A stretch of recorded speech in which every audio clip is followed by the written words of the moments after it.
Let's just pretend I am up at the mic and this is not pre-recorded. I didn't want to pass out. I'm not trying to make this day about me. Thank you all for coming today to celebrate the life of my mom, Vivien. I'm Lindsay, her only daughter. My mom and I had a very typical mother-daughter relationship, which is just a nice way of saying we were both extremely stubborn.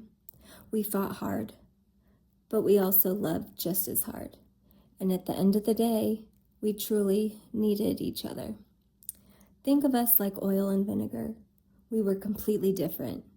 We didn't always blend easily, but we were always meant to go together. For those who knew my mom well, you know she was an avid QVC shopper in her glory days. If I ever got a random gift, I already knew where it came from. Mom saw 6 easy payments and bam, she was sold.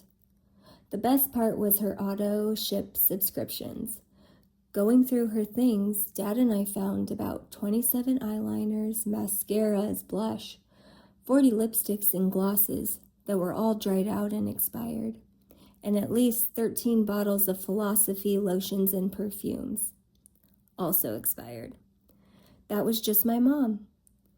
She would have loved human grandkids, but instead, she got stuck with long and short furry grandbabies. And eventually, she accepted it. Actually, she didn't just accept it. She became completely obsessed. She started showing everyone their pictures. I'm talking doctors, servers at restaurants, pharmacists, strangers in the elevator.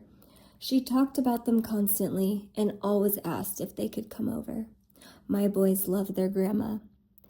Henry was fiercely loyal and stayed beside her, completely unfazed by Oliver screaming, while Oliver became her best friend anytime food was involved, because Mom always shared with him. One quick funny story. About a week before Mom passed, she was in the nursing home sharing a room with a lovely woman. I believe her name was Sheila. They were separated by one very thin curtain. My mom kept calling her Janet. She'd scream, "Janet, I want you to meet my beautiful daughter."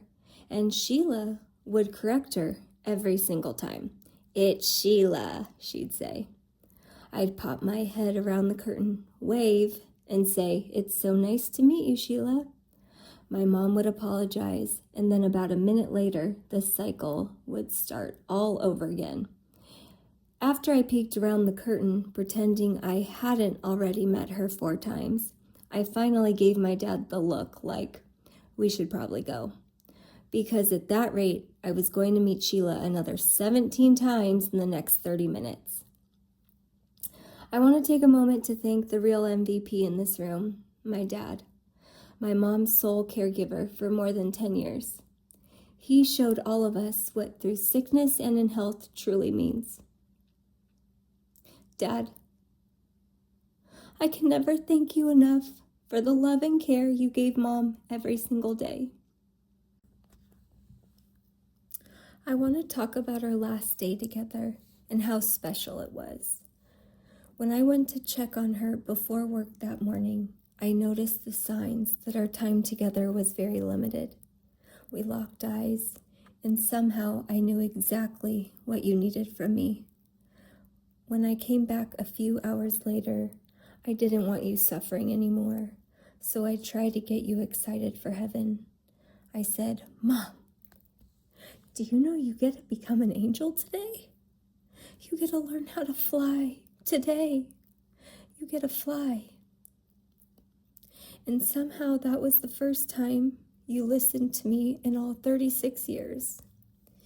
Even though letting you go shattered me, I'm grateful you finally found peace. You can rest. I hope when you got to heaven, my birth mom Sandy ran up and gave you the biggest hug. I feel so blessed to have had 2 moms in this lifetime, one who grew me and one who raised me. And now I have 2 guardian angels watching over me. Mom, looking back now as an adult, I see how incredibly blessed I was that you were always there. From being room mom every year, to cheer mom, to volunteering any chance you got, to fighting for me when all I knew how to say was, my stomach hurts. You didn't stop until doctors finally found the 10-pound liver tumor that had been missed all those years. One of my core memories of you is hearing you scream your head off at my cheer competitions.